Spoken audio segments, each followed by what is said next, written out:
What's going on, everybody? It's your host, Isaiah Bagnah of the Realest Realist. We are back, man. We are back for a new season, a new chapter. And yes, I'm in a car right now. This is how we're doing it. This is our long distance relationship right here. This is this is us doing it long distance, baby. Now, just quick update.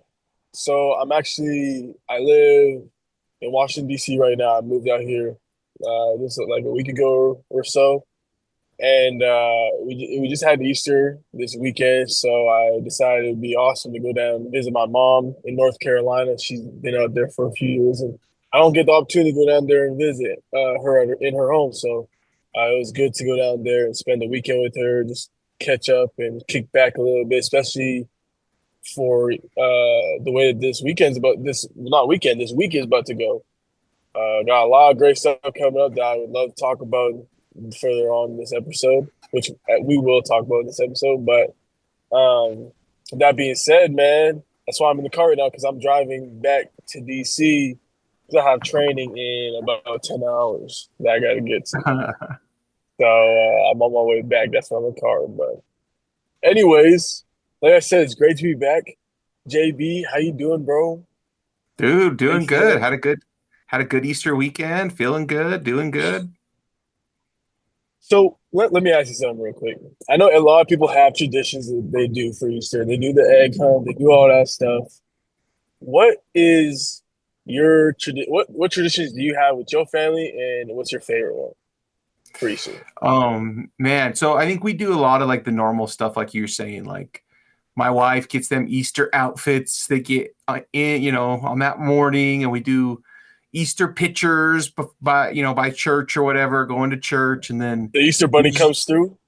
Easter Bunny comes through. He got everybody, all the kids, hydro jugs this year, Okay, and there you go. He knows his Reagan stuff.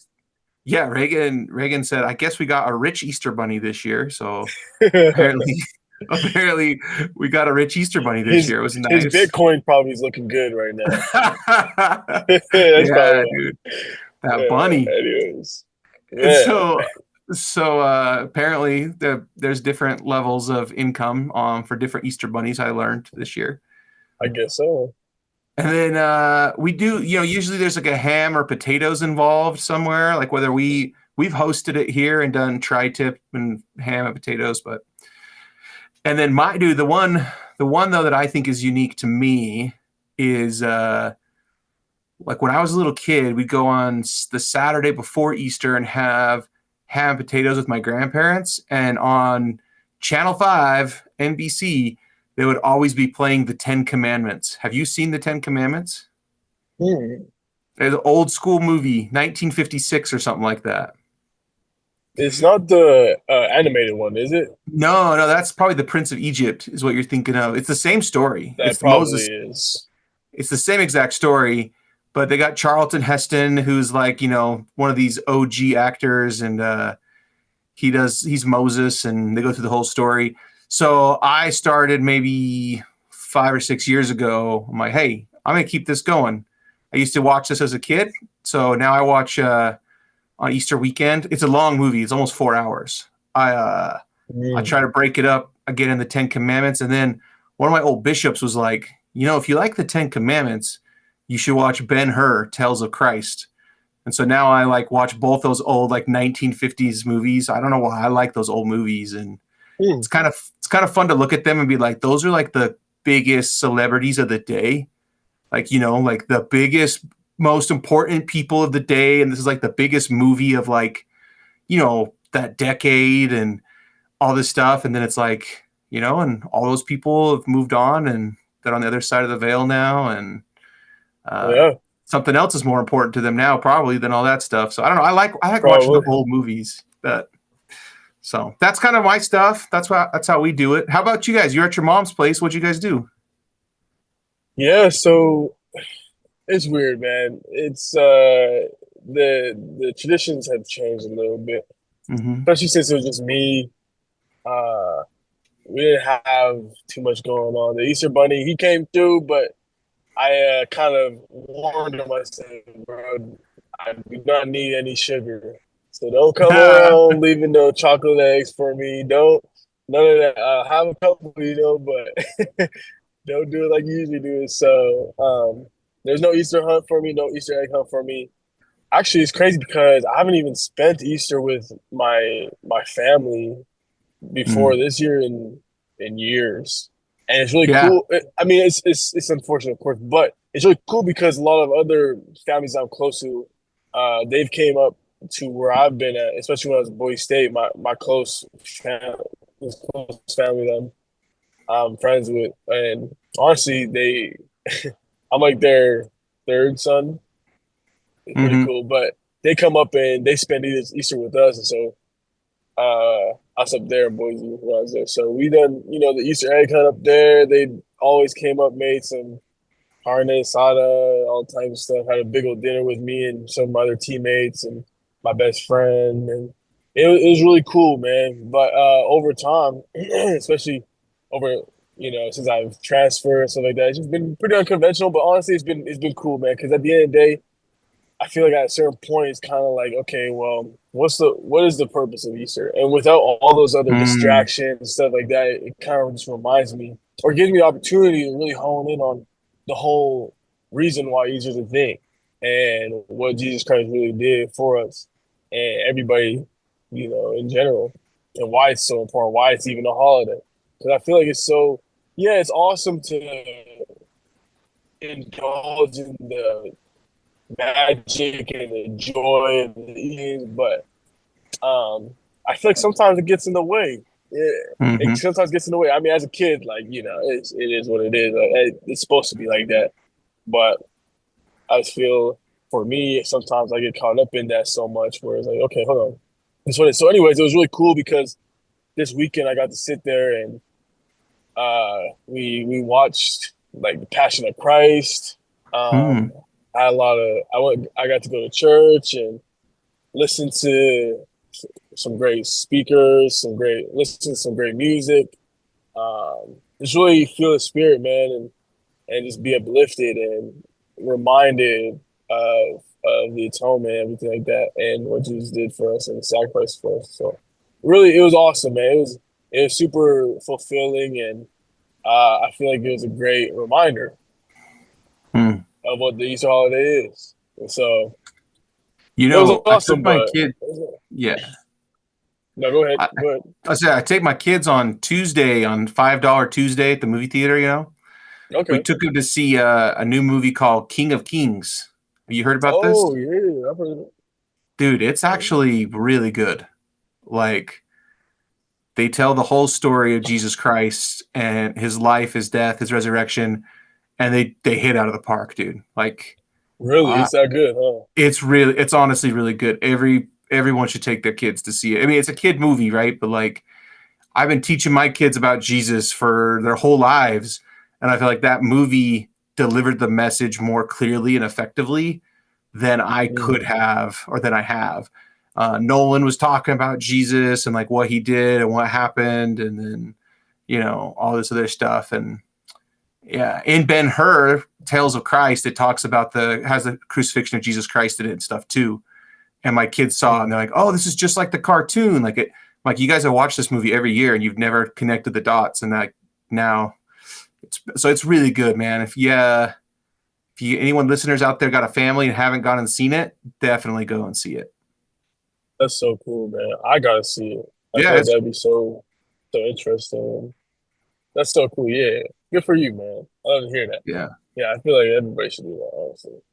But yeah, now that Easter's over with, now we're on to other things, man. We're on to I don't want to say bigger and better, but we're shifting focus. All right, and yeah, this week is a big week.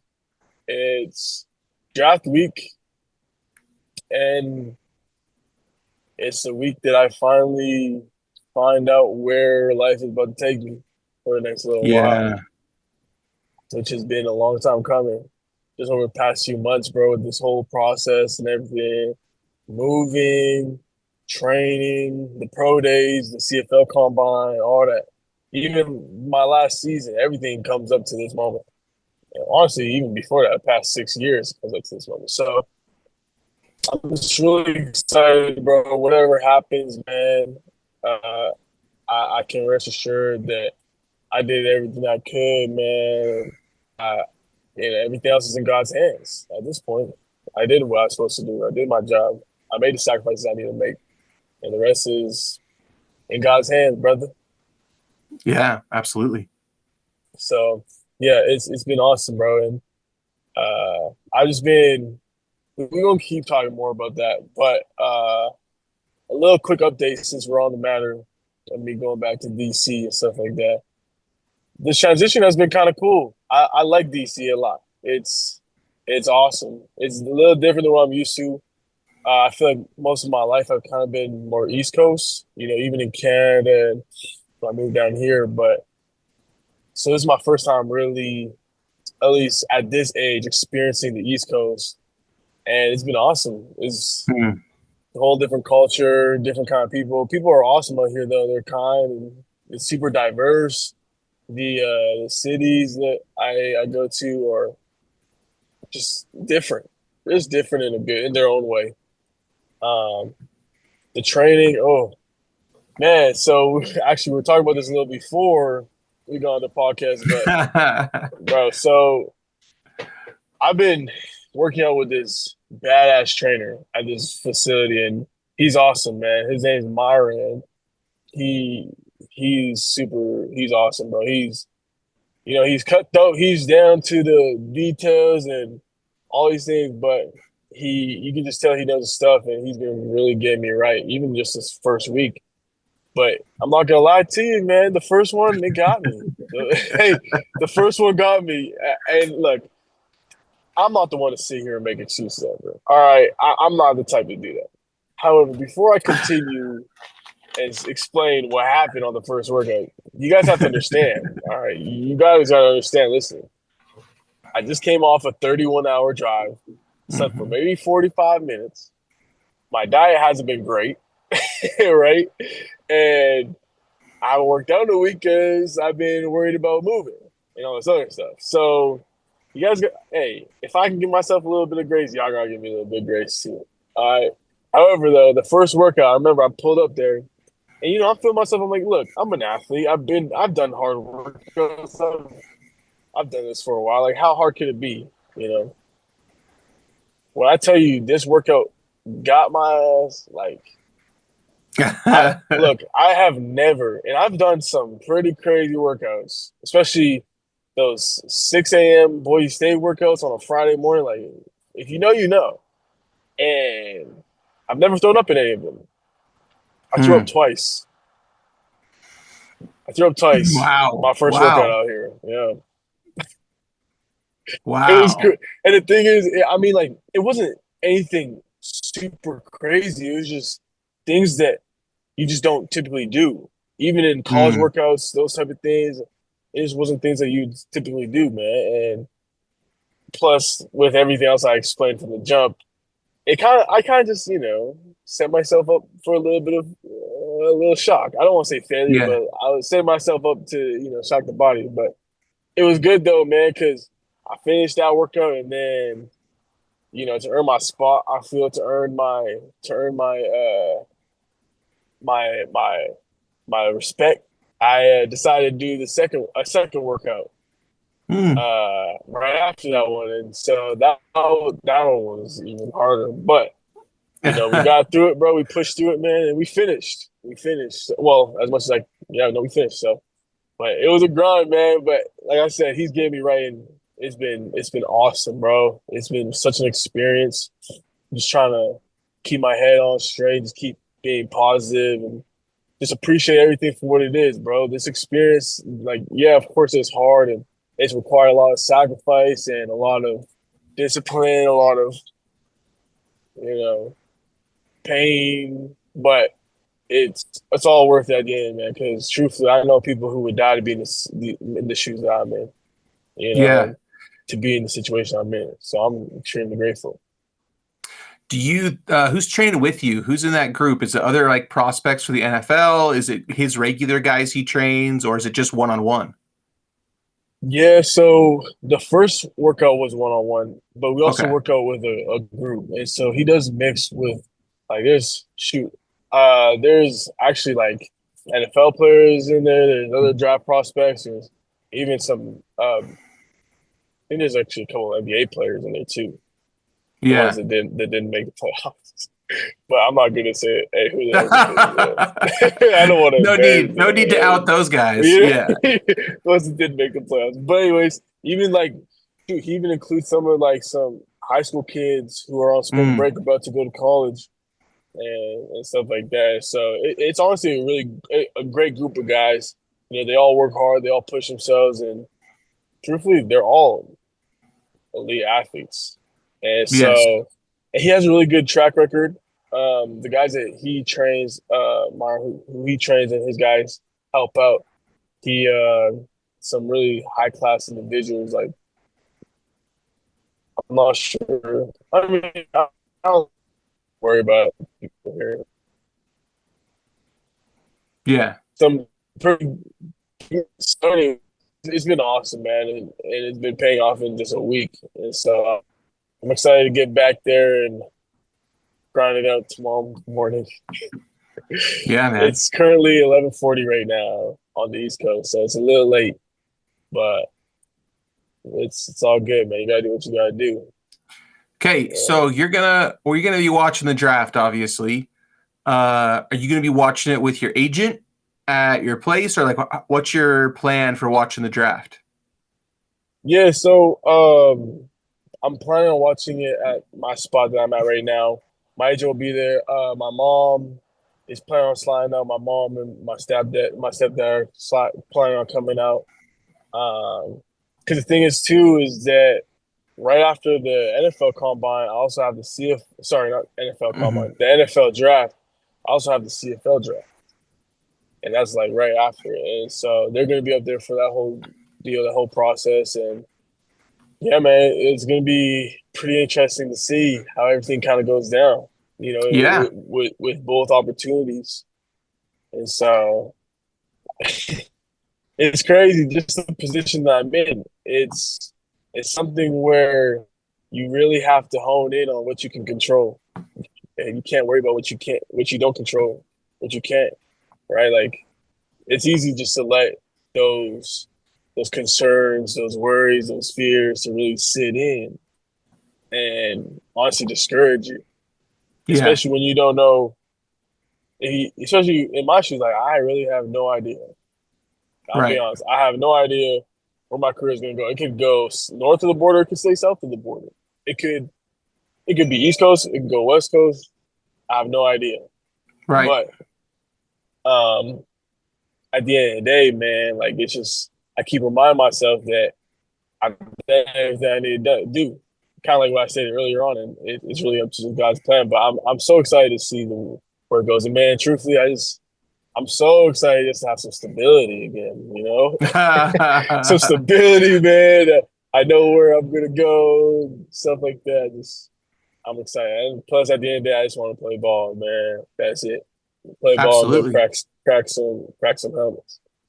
Yeah, so yeah, dude. I'm That's excited. exciting, dude. It's exciting. You gonna have a little draft, little draft Oh party? You gonna shoot, do anything for it or what's the nah? first day? Is it Thursday? Day I believe one. so. Yeah. I'll be in Phoenix. Um, Ooh, okay. I'll be working. I might get back in time to see some of it though. Thursday night. So I'll probably have to just track it on my phone. Maybe on the airplane. Sometimes they broadcast stuff there too. But yeah, I Yeah, catch a because flight. there's gonna be some guys on the team who for sure will get picked up. I believe uh, Yeah, Caleb, I think in is this almost draft. dead set, dude. Caleb Oh Etienne, yeah, no one wants to pass on him. yeah, So absolutely not. There's no way that they pass up on him, man. For sure, that guy. Just to see his growth that he's had this past year, it's been insane. It's been insane, and he's been killing it. Even his pro day was awesome. Um, other guys too have been killing as well. I believe even just based off their film. You look at guys like Yes, Mark, badass film. His highlight reel is crazy, man. And then even Jacob Robinson, everything he's done. But I was super excited for my boys, man. They everybody deserves everybody who we going out with, man, deserves a shot and deserves absolutely. everything that they're supposed to get, man. Especially if you look at our season that we just had, bro. Like going 11-2, man. How could you not? Right? How could you Right, not want to right, give these guys a shot or even draft them? I mean, Tyler Batty too. He has a great shot at getting drafted, man. And I think that he'll honestly come in and be have an impact right off the bat. I do right. believe that. So yeah, bro, there's a lot of things to look forward to. Who are you most interested? I know you said Caleb is somebody that is for sure being drafted, but who are you most interested in seeing? I guess find a spot in this draft and why? I think if I mean honestly you, right? I want to see who's going to Right. get you, how they're going to use you. Because I think, dude, I think they could even use you in more of a backer role than a hand in the ground role too. Like that's an option depending on where you Yeah. go and how they see you. Probably my next one would be Batty. I think he's done enough to earn a legit shot to do something. And if he gets with a team that's willing to give him a real legit chance to prove himself, then I think he could. So probably you would be number one, Batty be number two. Um, J. Rob and Mark are interesting because they have the best tape you could want for those positions. Right. But they don't necessarily have like the measurables the NFL guys want. But there's tons of Yeah. guys in the league who do just fine without the measurables, right? Like plenty of guys in the league stick around and make plays, not being the perfect height, weight, whatever, speed, whatever it is. Like, so if you can ball, you can ball, right? That is very So, true. it's going to be interesting. Probably that group. Connor Pace, another guy that I think is going to be interesting to see who's going to give him a Yeah. shot, and if he can prove himself to somebody long enough for them to hold on to him and let him work his way onto a roster. So, but probably you, Mm. dude. I'm probably most interested in yours, honestly. Yeah.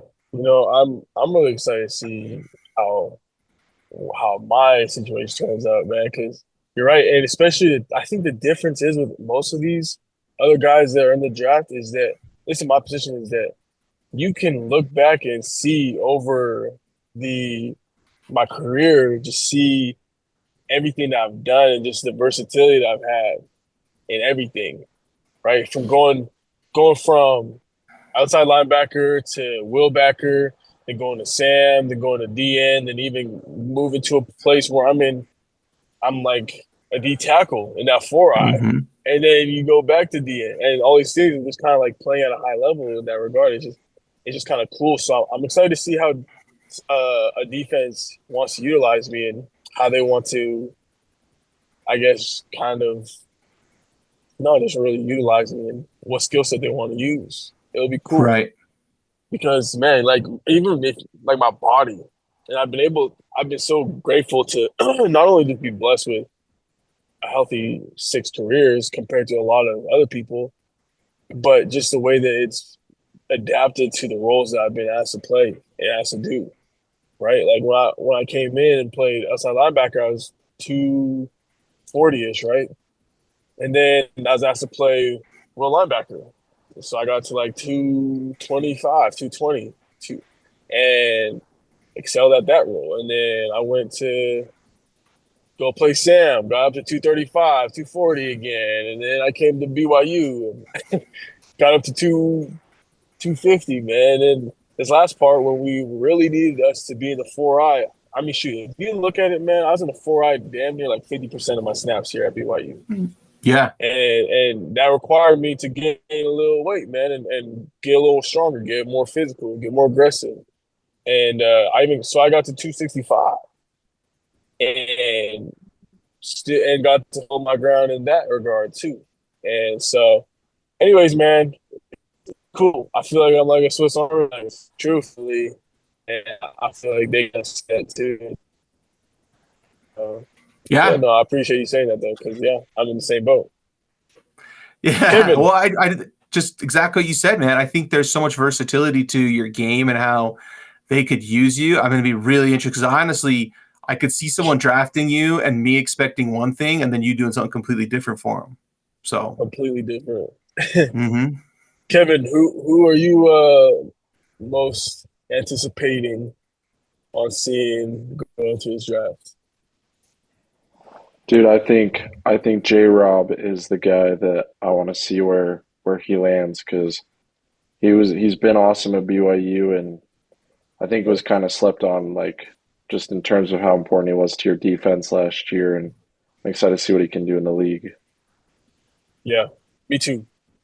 He's just, dude, not only is he just so athletic, but just his discipline and the way that he just goes about his performance and his technique in games is and the best thing about him too is just his anticipation, his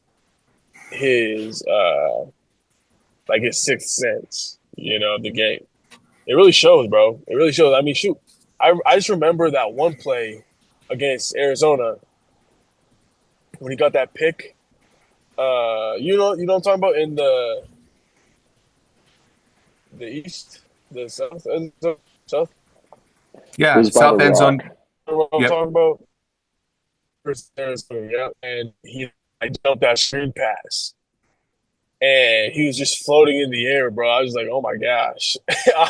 I'm like right there. I'm seeing it happen, and I was like, oh my gosh, no way this guy just did that. But he did, bro, and he's done that countless of times. I remember even against Sam Houston, our first game. I mean, see him there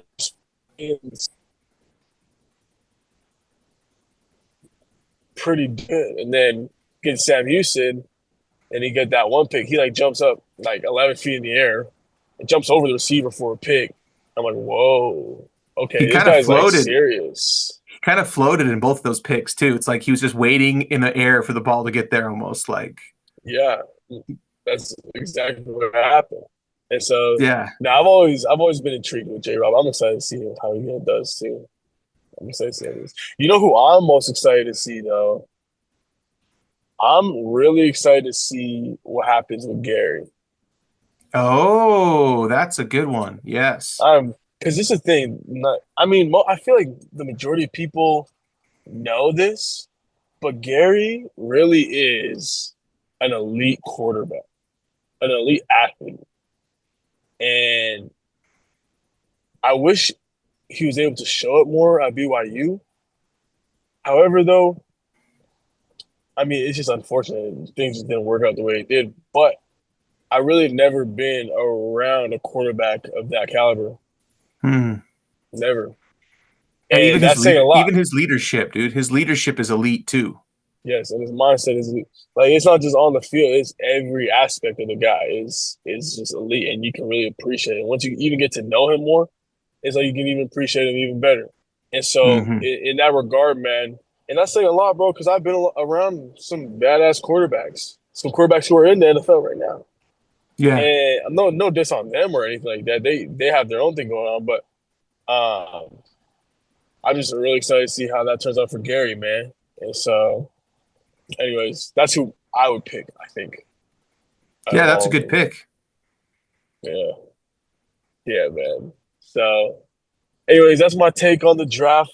I'm excited. I'm excited to see what happens. For y'all listening, go ahead, drop in the comments what you think, who you're excited to see, whether it's your man, your boy right here, or anybody else, bro. I want to know. We want to know. We want to hear where you guys are coming from. We want to, so we can keep an eye out for them as well.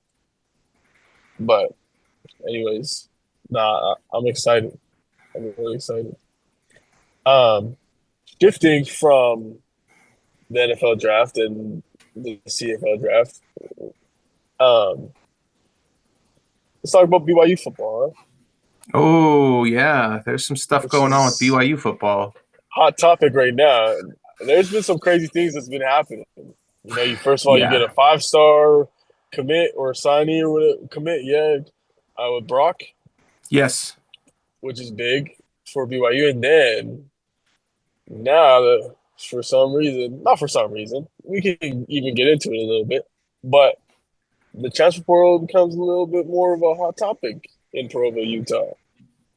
We have been fortunate to not have a lot of starters transfer out so far, right?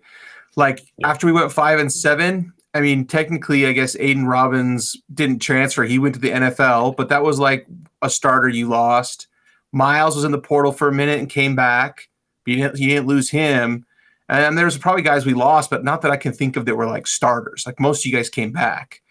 And then, so I feel like we've been immune to this transfer portal stuff for the most part. But dude, we just had 2 starters hit the portal, and I've been feeling it as a fan, and even just knowing those 2 guys on a personal level, I've been feeling it, man. Yeah, man, because I was gonna say, because you have pretty good relationships with both those people, man, and I mean, shoot, I do too, and I'm of course it's different because my journey is I'm already moving on, but it's crazy because I did come in with both of them. They were both Mm-hmm. there when I came in. I was like, wow. When I heard the news, I was like, man, that's crazy. Like, but at the same time, hey, things just don't work out. And if they really believe that this is the best thing for them and their careers, I I'd be a hypocrite to say anything negative or to tell them not to do it because I mean that's exactly what I did. My Yes. situation wasn't helping me any more than what it could, and I wasn't growing any more than I could, and it wasn't fulfilling the not just the needs but the growth, the development that I required to get to where I needed to be. And so that's why I decided to transfer, man. And hey, I would do it 10 times again if I had the opportunity to. You know, this was the best decision of my life. So, hey, it happens, man. I wish nothing but the best for them, but it's crazy. But I kind of wanted to touch on it because on the fact that when you brought up the 5-7 season, because the thing is that a big reason I feel like why a lot of the starters didn't transfer out is because a lot of the starters were already damn near done. Like Mm. the majority of us had one more year left. I feel. I Mm. mean, that's why our graduating class is so big, right? I Mm-hmm. mean, Caleb, me, Tree. I mean, not Tree. Connor Pay, Tyler Batty, J. Rob, Mark. All these guys. Well, Mark wasn't there at the time, but you know, all these guys were all leaving, bro, and we all had a substantial role on the team, which were starters. Yeah. And it was either okay, we go somewhere for our last year, and we have to relearn everything. We have to re-earn our not our necessarily our spot on the defense. Well, yeah, but mostly in the locker room and all these things and that leadership role. Or we can sit here, say screw that. We came here for a reason. We're not going out like that, and we know we're better than that. And so we're going to go prove everybody wrong and put the chip on our shoulder because it really means something and build this bond that will last for a lifetime. And that's exactly what we decided, bro. That's exactly what we chose, and that's exactly what happened. And so, but now you look at it, we're all gone now because of the season we just had. There's not a chip on. I mean, there's still a chip on people's shoulder, but not really. You know, Right. truthfully, a lot of guys feel like they made it. A lot of Yeah. guys are complacent. I'm not saying the guys that decided to transfer got complacent. However, though, I am saying that it's not the same. That mentality Mm-hmm. is not the same. That collective intention is not the same. It's not there anymore because it's left with the guys who started it. It left Right. with the guys who started it. And so, in that regard, man, that's why I kind of like give these guys grace because I'm like, man, shoot, I feel you. I, Mm-hmm. I don't blame you. And that lack of commitment, that lack of purpose that's shared with the within the collective group, bro. It's hard to replicate. And it's hard to mimic, especially if you're not fully, committed to it. So Yeah. Absolutely. I'm not saying that in a bad way at all, but that's just true. That's just real. That's just being real Yeah. on the matter. So That's why I just think it's a little bit different from that 5-7 team to this 11-2 seed team. Just my personal take. Yeah, I think the timing of you guys having 1 year left is big. Yeah. And then even guys like Keelan and Harry who had like 3 years left at that point in time, like you said, like they still were kind of establishing themselves at the new school, right? Yeah. Then they pop off this year. They have stats. They still have 2 years left. It does make a lot more sense for them to go than it did for any of you guys to go. So it's just Yeah. timing is as important as everything else, I think. Yeah. 100%. 100%. Well, I do And know so, something, Zay. I'll give you a little teaser on your podcast. Like okay. BYU is very active right now in the portal, and they're talking to some really good players, dude. Like really good players with multiple years left, who I think would kind of like it was kind of a big group that you came in with, right? Like I think it was Yep. like you, Lassiter, Oh, dude, it's Keelan, huge. yeah, Aiden Robbins was a part of that group, Aiden. right? Like Caleb that was a was a part of good. that group. Caleb was a part of that group. Like I feel like that group helped us Eddie. get to 11-2. Eddie, Eddie bro, was a great, Eddie. but he was gone last season. But still, he was a big part of Yeah, that, dude. even Cam Garrett played really good for the Yeah, time he was here. he So did. like that was an And then we had important group. AJ. Oh my gosh, dude, we had so many guys. Oh, dude, Vong Pachan, I forgot about him, man. He's a Dude, baller. and Cravens. Mm-hmm. And we had, I'll tell you, it was probably the biggest transfer portal group that I've ever seen. Yeah. I think there's one coming in the next bit that is, I don't know if I would say it's better than that. I wouldn't say that probably, but it's probably close to being on par with that. Is similar to that. Mm. Um, so I don't know. I kind of Saying been a lot. I kind of been a little bit involved with some pieces of it, but like I think it's pretty exciting. And then the recruiting class too. I think there's some big names following Brock. So just for your listeners, man, keep an eye on that. That's kind of cool to hear, bro. That's exciting. I bet whoever's listening definitely, got a little excited because man, that's so sick. I really hope the best for BYU's future, man. And Yeah, just the way that everything goes down, because it's hard to go from being, well, having the team that you just had and holding up that standard. It's hard to do it, and having new guys come in and trying to do that. I'm not saying it's impossible. I'm not saying they're not going to do that.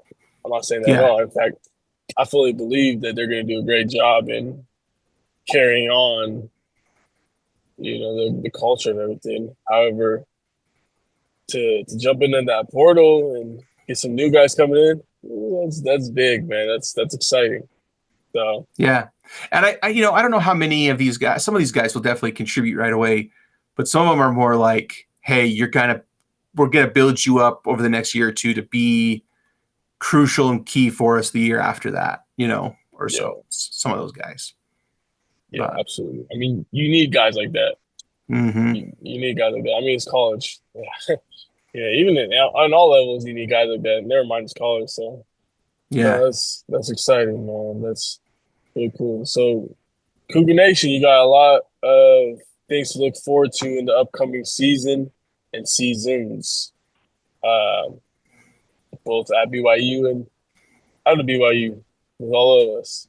So that's awesome, man. Well, I think that's a great spot to end this podcast with, man. This episode is so great to be back. Like I said, it's a long distance, but hey, when there's a will, there's a way, and this is something that's awesome, and I think we should keep going. So, anyways, And the next one's gonna be great because we're gonna have some info, man. We're gonna have some knowledge.